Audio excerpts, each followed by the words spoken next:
नमस्कार, मैं हूं साक्षी राय और आप देख रहे हैं खरी बात। उत्तर प्रदेश में विधानसभा चुनाव के लिए गर्म होते माहौल के बीच झांसी जिले में समाजवादी पार्टी के टिकट के लिए दावेदार एड़ी चोटी का जोर लगा रहे हैं। पिछले 20 वर्षों के राजनीतिक ट्रेंड को देखते हुए लोगों को सरकार के बदलने और मुख्य रूप से समाजवादी पार्टी के पक्ष में हवा चलने की संभावना दिख रही है। ऐसे में समाजवादी पार्टी में दावेदारों द्वारा अपनी दावेदारी को मजबूत करने में कोई कोर कसर नहीं छोड़ी जा रही है।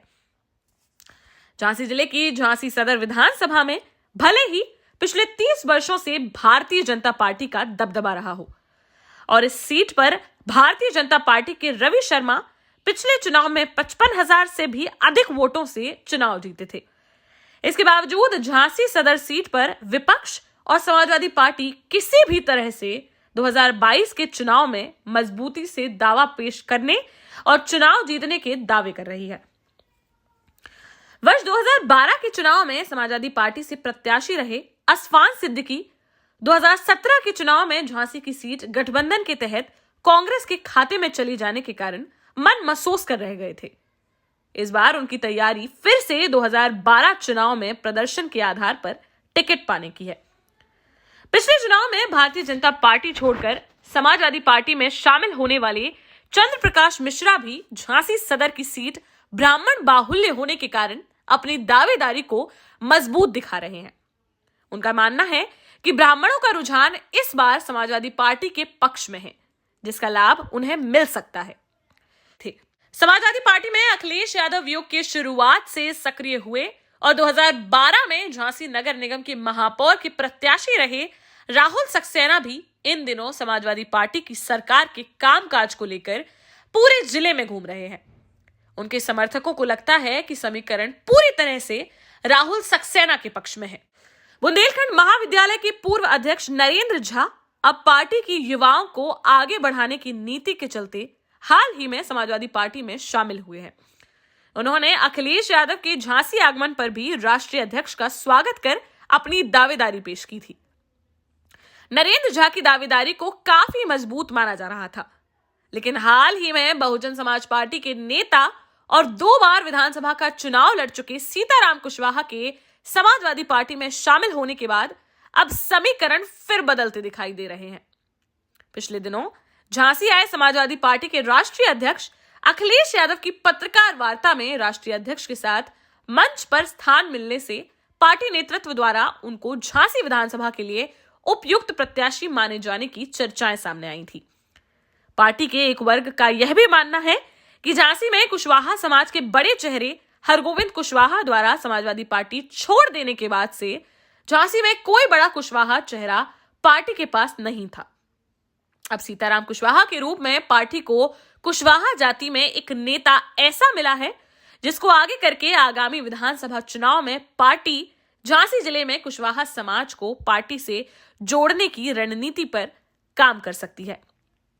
इसी योजना के चलते राष्ट्रीय अध्यक्ष ने सीताराम कुशवाहा को झांसी में पत्रकार वार्ता के मंच पर अपने साथ बैठाया था। अगर इस बात को सही माना जाए तो फिर सवाल उठता है कि झांसी सदर विधानसभा सीट पर समाजवादी पार्टी किसको प्रत्याशी बनाकर चुनाव मैदान में लाना चाहती है। ऐसे में झांसी में तेजी से सक्रिय हुए युवा नेता और बीकेडी छात्र संघ के पूर्व अध्यक्ष ब्रिजेंद्र भोजला का नाम भी तेजी से सामने आ रहा है, जो पिछले काफी समय से झांसी में पार्टी के कार्यक्रमों के साथ साथ सामाजिक क्रियाकलापों में बढ़ चढ़कर भागीदारी कर रहे हैं। कोरोना काल में झांसी महानगर के गली मोहल्लों में सैनिटाइजेशन कराने की बात हो या फिर पेयजल की किल्लत वाले मोहल्लों में टैंकरों से जल पूर्ति कराने का काम हो, समाजवादी पार्टी के युवा नेता ब्रिजेंद्र भोजला काफी सक्रिय दिखाई दिए हैं। वर्तमान में बेरोजगार और युवाओं के लिए फ्री कोचिंग हो या गरीब छात्रों को किताबों के वितरण सहित अन्य आर्थिक सहायता, सभी मामलों में ब्रिजेंद्र भोजला का नाम चर्चा में है। राष्ट्रीय अध्यक्ष अखिलेश यादव के बुंदेलखंड दौरे के समय भी झांसी में उनके रोड शो के दौरान मेडिकल बाईपास चौराहे पर ब्रिजेंद्र भोजला के संयोजन में हुए स्वागत समारोह से राष्ट्रीय अध्यक्ष काफी प्रभावित दिखे थे। शायद यही कारण था कि अन्य स्वागत समारोह में अपने विजय रथ से ही कार्यकर्ताओं का अभिवादन करने और स्वागत सत्कार स्वीकार करने की अपेक्षा मेडिकल बाईपास चौराहे पर हुए स्वागत समारोह में राष्ट्रीय अध्यक्ष अखिलेश यादव अपने विजय रथ से उतरे थे और बृजेंद्र भोजला के साथ महारानी लक्ष्मीबाई की प्रतिमा पर पुष्पांजलि अर्पित करने।